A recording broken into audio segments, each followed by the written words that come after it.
O jovem Peter Parker mora em Nova York com sua tia May e seu tio Ben. Ele leva uma vida normal, até que numa excursão da escola, ele acaba sendo picado por uma aranha geneticamente modificada. Ele concede poderes espetaculares, mas ele deve aprender que com grandes poderes vem grandes responsabilidades.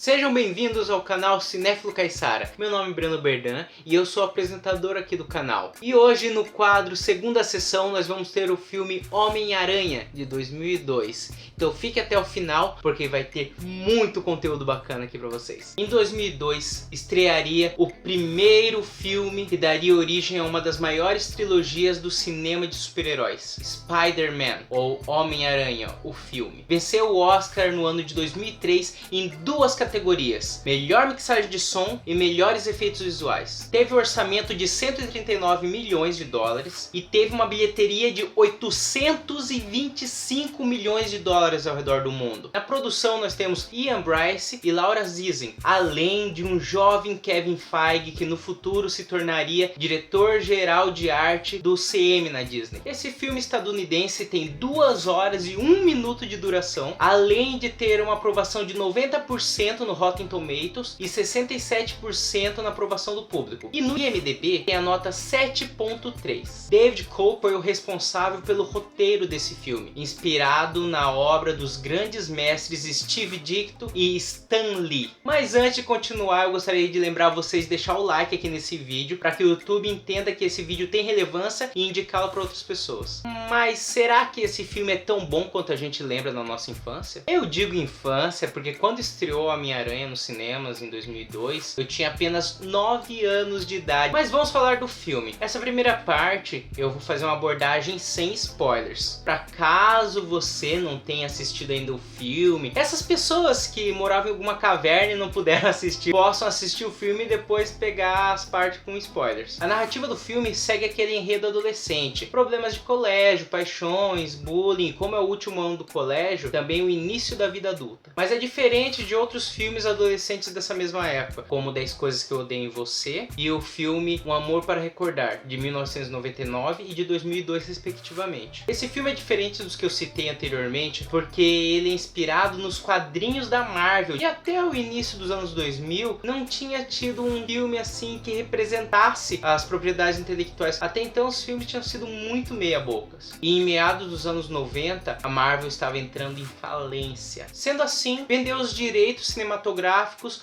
dos seus personagens mais famosos, como por exemplo o Quarteto Fantástico e os X-Men foram vendidos para a 20th Century Fox. O Hulk, os direitos ficaram com a Universal e o Homem-Aranha estava com os direitos sobre a Sony. Mais pra frente, em 2009, a Marvel foi comprada pela Disney por 4 bilhões de dólares. Sendo assim, criado o CM, o Universo Cinematográfico da Marvel, que não possui o direito desses personagens, apenas dos outros que não tinham sido vendidos, como os Vingadores, Justiceiro, Demolidor e vários outros personagens. Mas vou falar mais sobre esses personagens em um outro vídeo aqui no canal, então não se esqueça de me inscrever aqui, acionar o sininho para não perder as notificações sempre que sair vídeo novo aqui no canal. Mas voltando para o primeiro filme do Amigão da Vizinhança, ou como foi traduzido na dublagem aqui no Brasil, O Seu Amigo de Sempre, nós podemos verificar uma característica muito interessante da direção de Sam Raimi, que ele trazia em seus enredos a comédia misturada com terror mais trash, que nós podemos ver também em seus filmes da trilogia Evil Dead. E tem muitas dessas características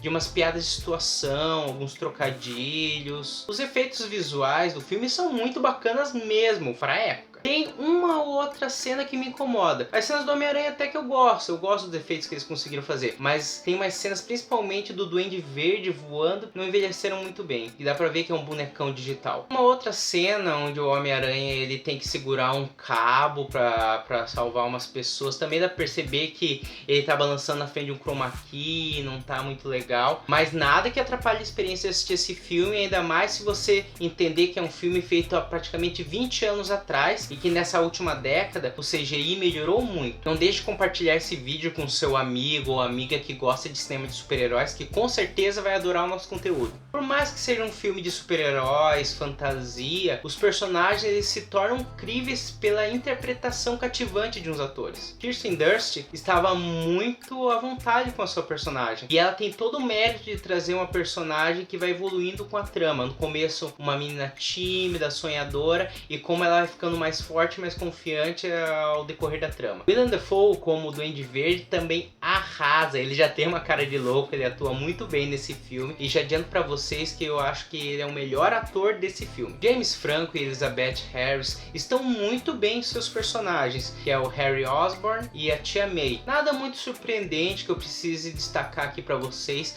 a não ser que eu acho a Elizabeth Harris a cara da Tia May. Parece que o personagem foi desenhado inspirado nela. É como se tivessem pego o gibi e transformado em vida real. Já o Harry Osborn, não posso falar a mesma coisa, que ele tá muito diferente. Ele tá muito mais playboyzinho. Eu acho que o ator ele é muito bonito, James Franco, pra fazer o Harry. O Harry ele é mais retraído, ele era magricelo. Gostei muito da interpretação de Cliff Robertson como Tio Ben. Eu acredito que a atuação dele teve mais peso do que a atuação do James Franco e da Elizabeth Harris. Mas pra mim, a grande cereja do bolo é a interpretação de J.K. Simmons, fazendo o J.J. Jameson, redator do Clarim Diário. Toda vez que ele tá em cena, ele rouba a cena. Deixei pra falar no final do ator Tobey Maguire como Peter Parker. Nós temos uma memória afetiva muito grande com esse filme, né? Na verdade, nossa memória afetiva é com o ator também. É lógico que na época não me incomodou um ator de quase 30 anos fazendo um personagem de 17 anos. Por mais que ele pareça mesmo ser mais jovem, só que não tão jovem assim. A caracterização, a própria interpretação dele fazem ele cair com uma luva para interpretar o Peter Parker. Que me preocupa quando ele coloca a máscara, porque o ator ele não tem agilidade, não tem aquela expressão corporal que a gente espera do Homem-Aranha, que nem é nos quadrinhos. No quadrinho, ele é praticamente um contorcionista, um acrobata, mas quando o Tobey Maguire tá como Homem-Aranha, a gente percebe que ele é mais durão. Tem uma cena em específico, que é a cena que ele faz aquela meia ponte do Matrix. Claramente dá pra ver que tinha cabo segurando ele, por mais que tiraram na edição, mas ele não parece que tá fazendo aquilo naturalmente. Todas as cenas que tem assim os movimentos muito mais complexos, a gente sabe que foram feitos em CGI, mas não pense que eu tô metendo pau no ator, porque ó, realmente eu gosto muito do trabalho dele, e eu acredito que ele foi o melhor Peter Parker do cinema, só que ele não foi o melhor Homem-Aranha. 90% do Homem-Aranha desse filme se deve aos efeitos especiais daquela época, foram decisões da direção e da produção, e não demérito do ator. Temos vários outros atores, só que eu não acho interessante eu narrar um por um as suas interpretações, vou deixar as imagens deles. Vou citar a interpretação de Bruce Campbell, que fez uma pequena pontinha aqui nesse filme como narrador de luta livre. Ele sempre com aquela interpretação excêntrica, como grande parceiro do Sam Raimi de vários filmes, ele não podia ficar de fora. Além do Stan Lee também tá nesse filme, com aquela clássica aparição dele. Eu gostei muito do roteiro desse filme. Ele respeitou muito a origem do personagem nos quadrinhos, o relacionamento dele com os outros personagens, o figurino também, destacando do J.J. Jameson, que ele ficou a cara dos quadrinhos. O figurino do Homem-Aranha também é esplêndido. Gosto da caracterização do Duende Verde? Não, mas eu consigo identificar e respeitar a ideia da adaptação que eles fizeram. Talvez eu não goste porque eu imaginava alguma coisa com maquiagem e não aquele capacete que aparece no filme. Eu acho que perderam muito da expressividade do Willem Dafoe utilizando esse capacete. Mas vendo os testes de maquiagem com animatrônico que eles queriam colocar pro Duende Verde, eu acredito que ficou muito aterrorizante e por isso eles não quiseram usar no filme. Mas falando do roteiro, tem uma parte só que eu não gostei do roteiro, que foi no final. Antes de entrarmos na parte com spoilers, eu gostaria de convidar vocês para se inscreverem aqui no canal, acionar o sininho, compartilhar com seus amigos que possam gostar também desse conteúdo. Também não deixem de conferir aqui, ó, pessoal, que vai estar passando nos cards, trailer do canal, onde eu falo de cada um dos quadros que nós temos aqui para vocês conhecerem. Se você já assistiu Homem-Aranha, o filme de 2002, deixa aqui nos comentários que eu quero saber a sua opinião. Também deixe suas opiniões sobre esse vídeo. E agora, pessoal, vamos para os spoilers.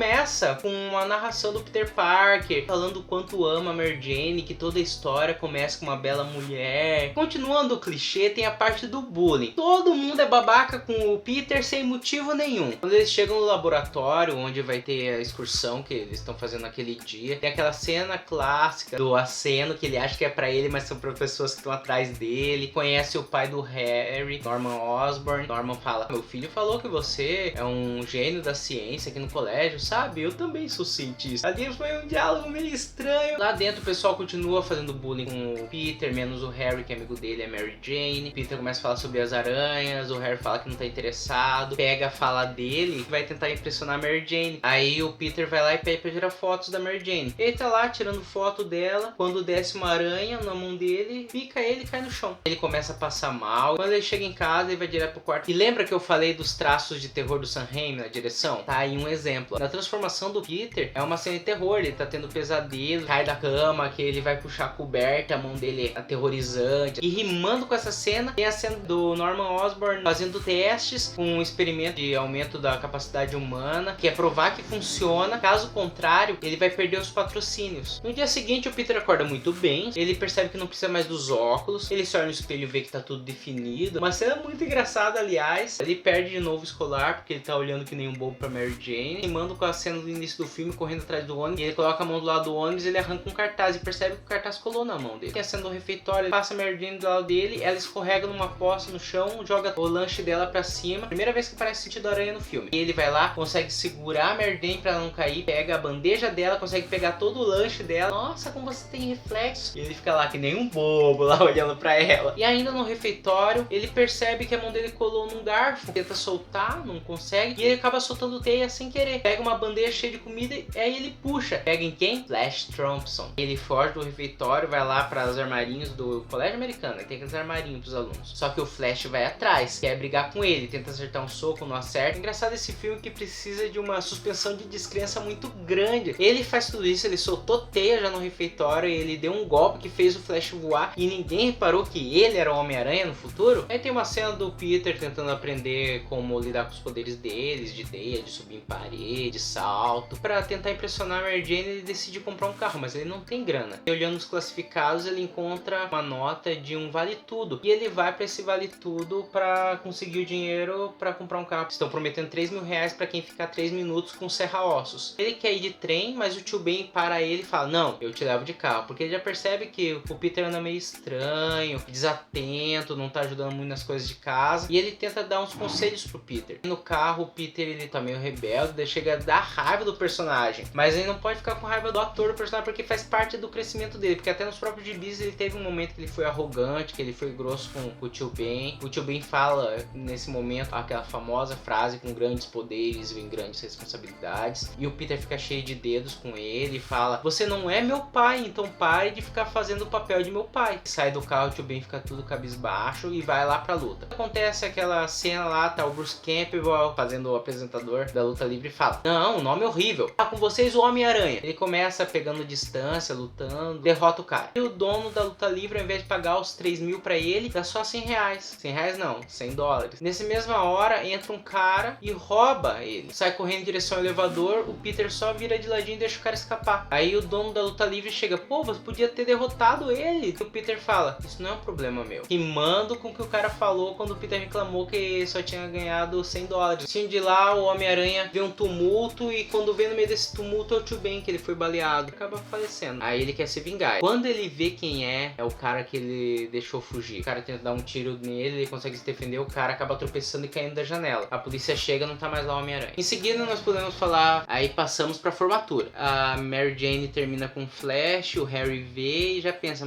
vou aproveitar e eu vou começar a cantar Mary Jane. O Peter, ele tá lá, assim, meio inconsolável. O Norman vai lá elogiar ele como uma tentativa de aproximação. O Harry fica com ciúme, é lógico, porque o pai é dele. Voltando pra casa, o Peter não quer comer, ele tá muito triste por causa da morte do tio Ben, que ele tá se culpando. A tia May vai lá, consola ele e faz ele ter energia pra se tornar de uma vez o Homem-Aranha. Ele começa a salvar um monte de pessoas, ele começa a ser conhecido. Tem gente que gosta, tem gente que desgosta dele. É engraçado que nessa cena, uma das personagens que faz um depoimento sobre o Homem-Aranha é a mesma atriz que fez a Xena, a princesa guerreira. Achei engraçado porque ninguém esperava. Ela lá vestida de punk, assim, Sam Raimi sempre pega uns atores assim diferentes e coloca. Aí tem a primeira cena do JJ Jameson já chamando a atenção e todos os holofotes pra ele, onde ele diz aquela famosa frase: se ele não quer nada com a fama, eu vou o tornar infame. O Peter descobre que o Clarim Diário tá precisando de fotógrafos que tirem fotos do Homem-Aranha, então ele começa a tirar fotos de si mesmo e vender pro Clarim Diário. Aí acontece o primeiro combate entre Homem-Aranha e Duende Verde no festival da União Mundial. Lá o Duende Verde chega e começa a atacar todos os acionistas da empresa dele. Até tem uma cena engraçada que ele joga uma bomba, todos os acionistas viram caveira, depois eles viram pó. Envelheceu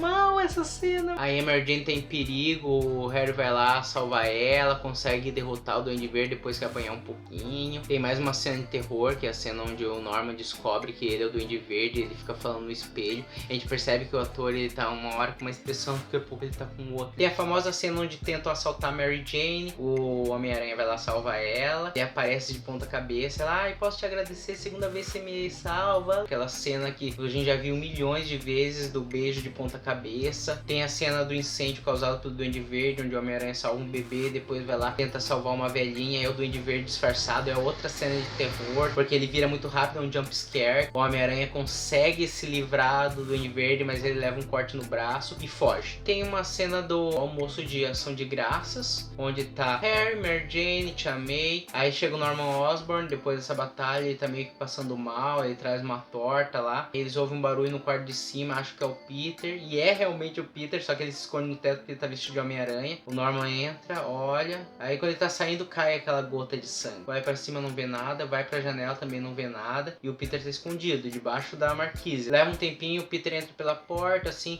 eu dando uma desculpa porque chegou atrasado. Quando vão começar a almoçar, a Tia May vê que ele tá sangrando, e aí o Norman ali descobre que Peter Parker é o Homem-Aranha. Depois de descobrir que o Peter Parker é o Homem-Aranha, o Duende Verde convence o Norman a se vingar dele. E como ele vai fazer isso? Atacando o coração. Primeiro ele faz um atentado a Tia May, que vai parar no hospital. Depois ele descobre pelo próprio Harry que o Peter Parker é apaixonado pela Mary Jane, então ele sequestra a Mary Jane e ele vai pra ponte. É a ponte de Manhattan? Não sei dizer. É naquela região, Nova York. O Duende Verde, primeiro ele tenta fazer o Peter escolher entre um bondinho cheio de crianças e a Mary Jane. Ele solta os dois. O Homem-Aranha ele consegue agarrar a Mary Jane, depois ele consegue agarrar o bondinho. Ele fica naquela, segurando a Mary Jane, segurando o bondinho. E essa cena que eu falei lá no começo do filme que me incomodou, aquele cabo mexendo no fundo verde de chroma key estranho. Mas tá, ele consegue salvar finalmente a Mary Jane, fazer ela descer até o bondinho. Aí vem um barco debaixo desse bondinho, tá? Eles lá são os salvos. O Duende Verde tenta atacar o Homem-Aranha nessa hora, mas a população de Nova York salva o Homem-Aranha falando: se ataca um de nós, ataca todos nós. Aí mostra a união no filme. Techezão, mas funcionou pra mim.